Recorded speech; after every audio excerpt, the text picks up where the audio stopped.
Hi guys and welcome back to our channel Let's Conquer History. So this is the third part of our explanation of the chapter Bricks, Beads and Bones. अगर आप लोगों ने अभी तक part 1 और part 2 नहीं देखा है then the link is provided in the description. Please check it out. So let's begin today's discussion. So आज का हमारा टॉपिक है studying social differences. अभी तक हम लोगों ने पार्ट 1 और पार्ट 2 में हड़प्पन सिविलाइजेशन की डाइटरी प्रैक्टिसेस और हड़प्पन सेटलमेंट्स की टाउन प्लानिंग ये सब डिस्कस कर लिया था।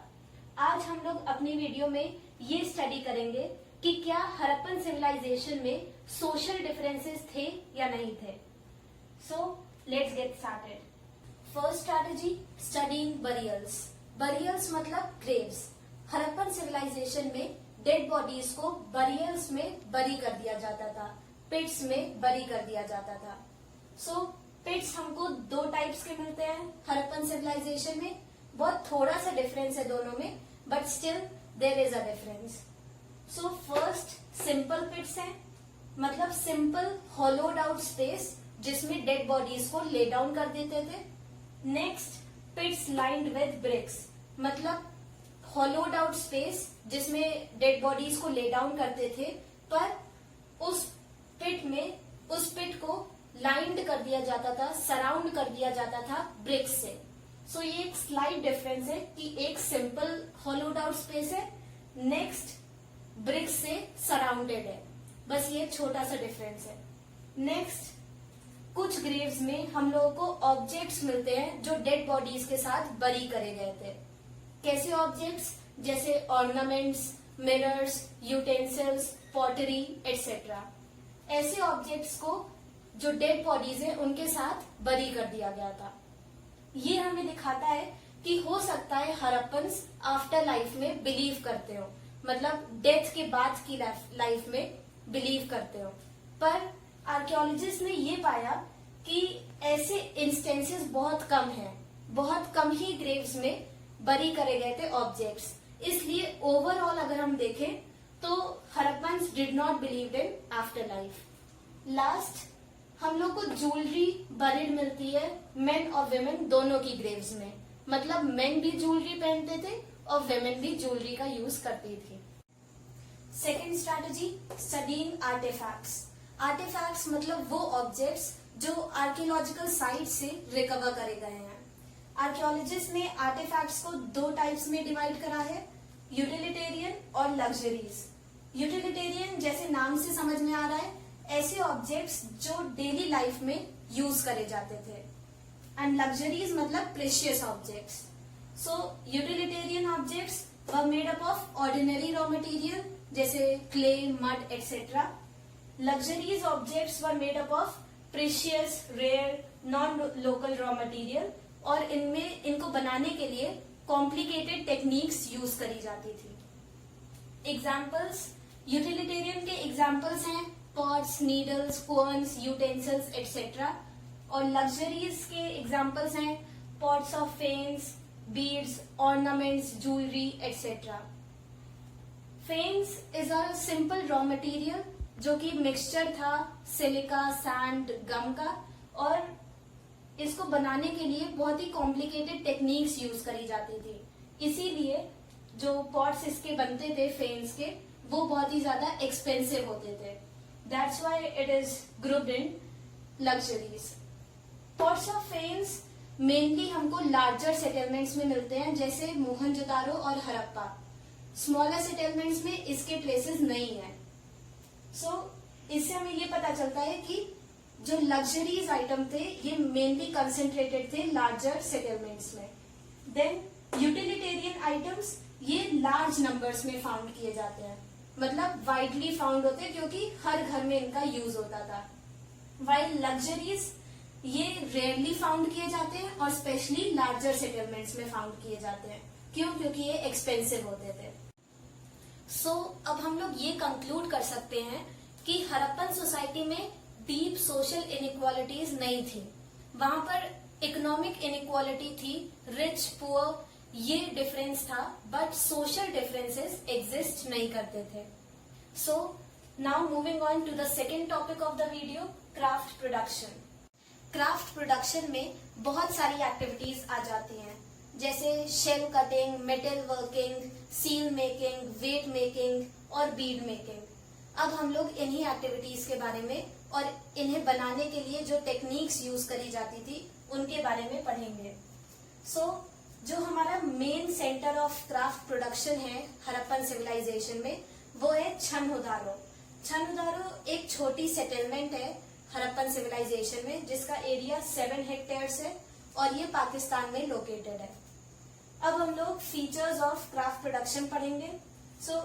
Firstly, a wide variety of raw materials were used to make objects, जैसे स्टोन्स में भी different types of stones were used to make objects, जैसे carnelian, lapis lazuli, jasper, quartz etcetera.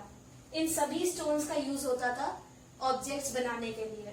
Then different types of metals like copper, gold, silver, bronze, इनका use किया जाता था objects बनाने के लिए।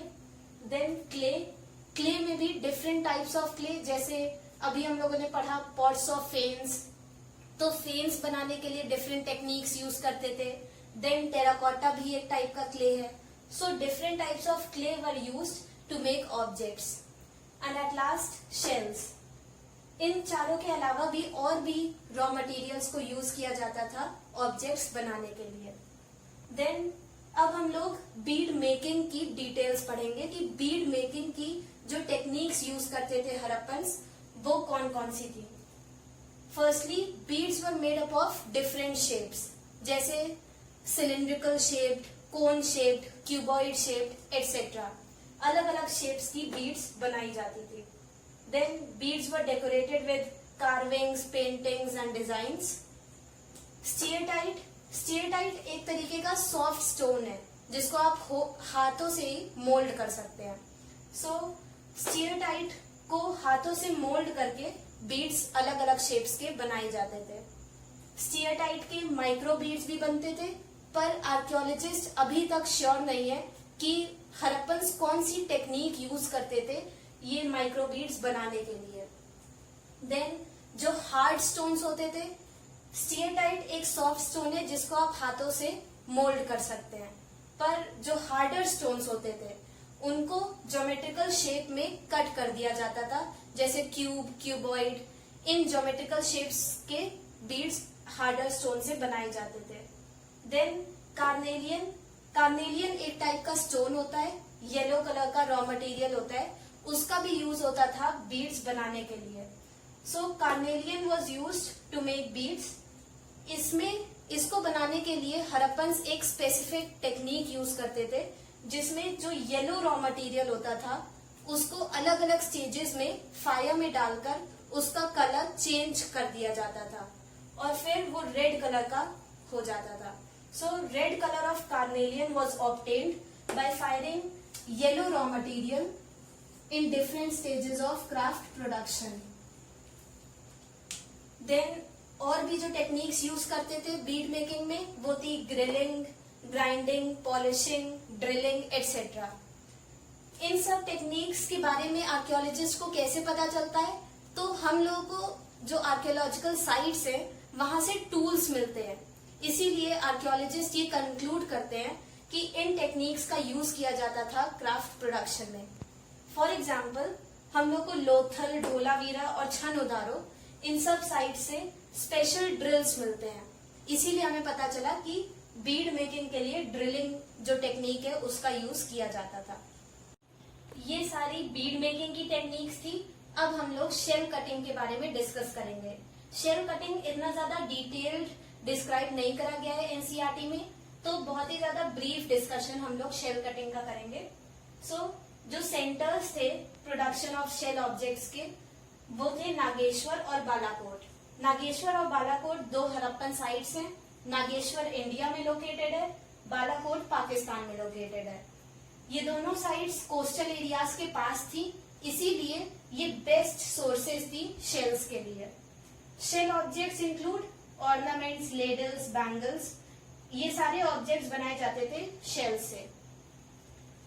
नाउ ये सब ऑब्जेक्ट्स जो फिनिश्ड प्रोडक्ट्स होते थे, ये सब स्मॉल सेटलमेंट्स पर बनाए जाते थे। जो स्मॉल अर्बन सेंटर्स थे हड़प्पन सिविलाइजेशन के, वहां पर इनका प्रोडक्शन होता था।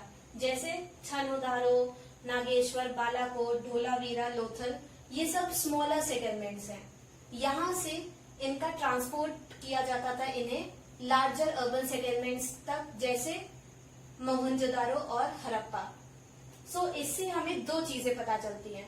फर्स्टली, हड़प्पन सिविलाइजेशन में मीन्स ऑफ ट्रांसपोर्ट का यूज होता था, जिससे कि गुड्स को एक जगह से दूसरी जगह ट्रांसपोर्ट किया जा रहा है। Secondly, trade and commerce. Trade and commerce flourishing state में था हड़प्पन सिविलाइजेशन में।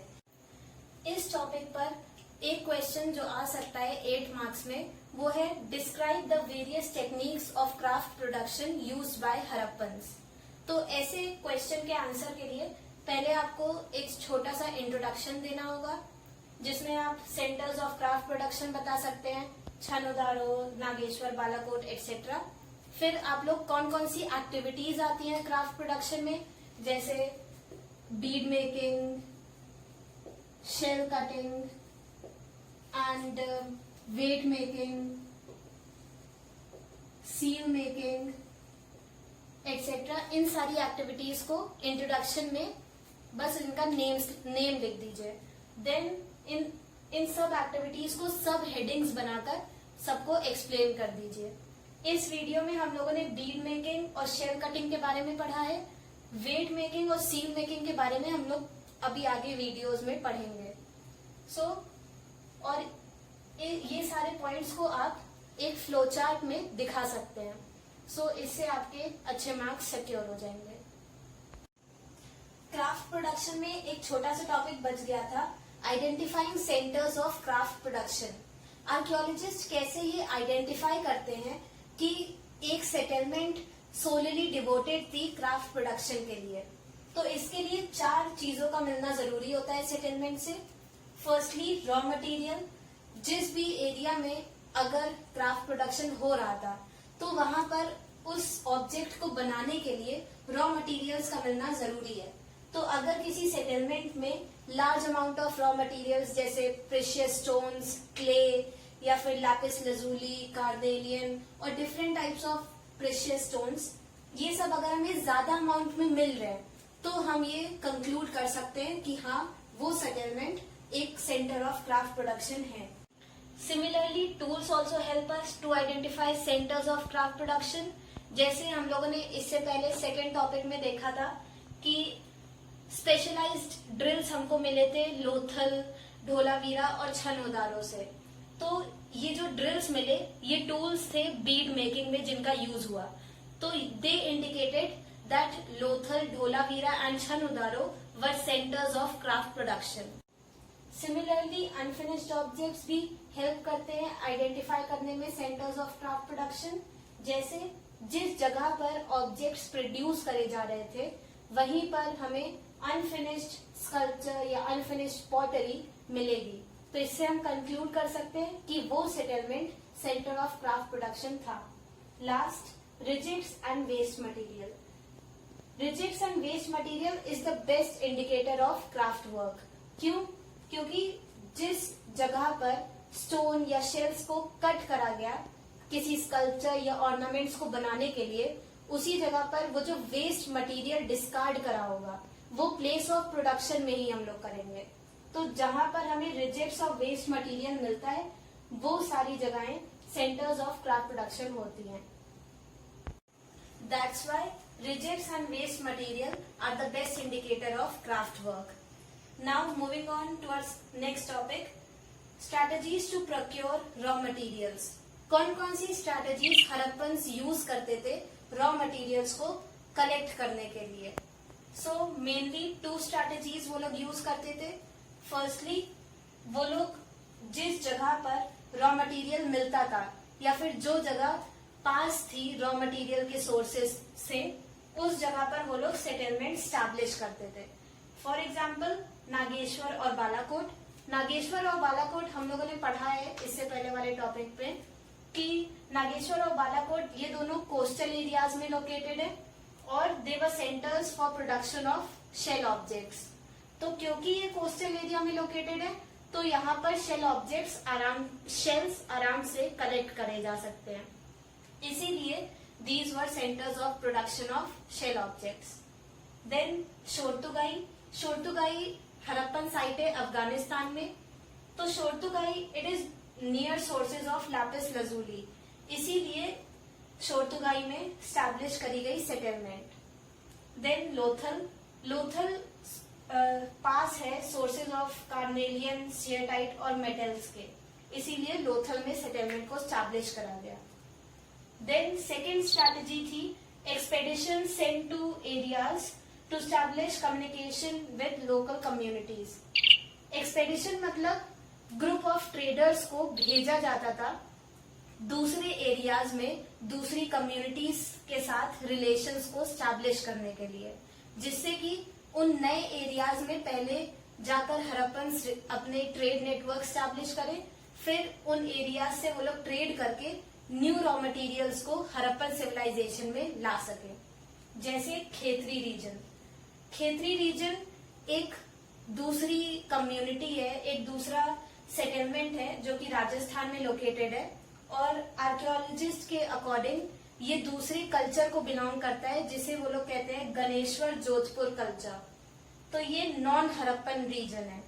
तो खेतरी रीजन में हड़प्पन्स ने एक ग्रुप ऑफ ट्रेडर्स को भेजा और फिर वहां से उन लोगों ने ट्रेड नेटवर्क स्टैब्लिश करे और फिर हड़प्पन्स अपने ऑब्जेक्ट्स को एक्सचेंज करते थे फॉर प्रोक्योरिंग कॉपर। तो कॉपर एक रॉ मटेरियल को प्रोक्योर करने के लिए उन्होंने ट्रेड नेटवर्क स्टैब्लिश करे। Similarly expeditions were sent to south India to procure gold.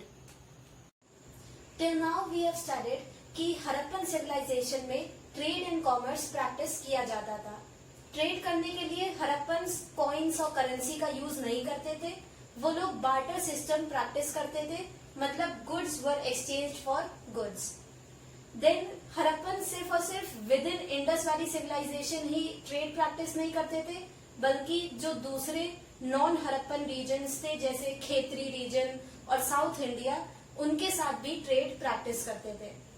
अब हम लोग पढ़ेंगे कि क्या हड़प्पन सिविलाइजेशन के जो ट्रेड नेटवर्क्स थे वो आउटसाइड इंडियन सबकॉन्टिनेंट दूसरी सिविलाइजेशन जैसे मेसोपोटामियन सिविलाइजेशन या फिर इजिप्शियन सिविलाइजेशन, क्या उनके साथ भी हड़प्पन सिविलाइजेशन ट्रेड प्रैक्टिस करती थी या नहीं। आर्कियोलॉजिस्ट को बहुत सारे ऐसे एविडेंस मिले हैं जो ये इंडिकेट करते हैं कि हड़प्पन सिविलाइजेशन के ट्रेड नेटवर्क्स डिस्टिंक्ट लैंड्स के साथ एग्जिस्ट करते थे। अब हम लोग इन्हीं एविडेंसेस को डिटेल में डिस्कस करेंगे। First, according to archaeologist, copper was brought to Harappa from Oman. Oman is a place located in southeastern tip of Arabian Peninsula. So, archaeologist के हिसाब से हड़प्पा में कॉपर ओमान से लाया जाता था। तो इसका रीजन क्या है? ओमानी कॉपर और जो कॉपर ऑब्जेक्ट्स पाए गए हड़प्पा और मेसोपोटामिया में, जब इन तीनों का केमिकल एनालिसिस किया गया तब ये पाया गया कि इन तीनों में ट्रेसेस ऑफ निकल मिलते हैं। इन तीनों में कॉमन ट्रेसेस ऑफ निकल मिलते हैं जो ये इंडिकेट करते हैं कि ये कॉपर एक कॉमन जगह से ओरिजिनेट हुआ है, मतलब इन कॉपर का एक कॉमन ओरिजिन है। इसीलिए आर्कियोलॉजिस्ट ये कंक्लूड करते हैं कि ओमान से कॉपर हड़प्पा इंपोर्ट किया जाता था। Next, Harappan jar with a thick layer of black clay they have been found in Oman, which indicate कि ट्रेड नेटवर्क्स एग्जिस्ट करते थे ओमान और हड़प्पा के बीच में। आर्कियोलॉजिस्ट के हिसाब से इन हड़प्पन जार्स का जो कंटेंट होता था उसे एक्सचेंज किया जाता था ओमानी कॉपर के लिए। Next, Mesopotamian text. Mesopotamian civilization हम लोग क्लास 11th में पढ़ चुके हैं। सो मेसोपोटामियन टेक्स्ट में मेंशन किया गया है अलग अलग रीजन्स का नाम जिनके साथ मेसोपोटामिया के ट्रेड नेटवर्क्स एग्जिस्ट करते थे, जैसे मगन जो कि ओमान का नेम था, दिलमन जो कि बहरीन का दूसरा नाम था, एंड मेलुहा जो कि हड़प्पा के लिए नाम यूज किया गया है। देन इन मेसोपोटामियन टेक्स्ट में ये मेंशन किया गया है कि मेलुहा से ट्रेड किया जाता था और डिफरेंट प्रोडक्ट्स परचेज करे जाते थे, जैसे carnelian, lapis lazuli, gold, pottery etcetera. इन मेसोपोटामियन टेक्स्ट में मेलुहा और उसके जो ट्रेडर्स थे उनकी तारीफें भी करी गई हैं। एंड इन मेसोपोटामियन टेक्स्ट में मेलुहा को लैंड ऑफ सी फेयरर्स कहा गया है। मतलब ये इंडिकेट करता है कि कितने लार्ज अमाउंट में मेलुहा और मेसोपोटामिया के बीच में ट्रेड एग्जिस्ट करता था। नेक्स्ट जो दूसरे एविडेंसेस है जो इंडिकेट करते हैं कि trade networks existed with distinct land, they include जो Harappan seals, weights, beads, pottery etcetera जो दूसरी सिविलाइजेशंस में जो हमें मिली हैं, जैसे जो हरप्पन जार्स हमें ओमान से मिले हैं या फिर जो हरप्पन सील्स हमको मेसोपोटामिया से मिली हैं, ये इंडिकेट करती हैं कि trade network existed with these civilizations. Last हमको हरप्पन सील्स पर डिपिक्शन मिलते हैं शिप्स के और बोट्स के, तो ये इंडिकेट करते हैं कि ships and boats were used as a means of transport to transport goods from Harappa to other civilizations. With this we come to the end of this video. Do like, share and subscribe to my channel to get notifications for further videos. Bye bye.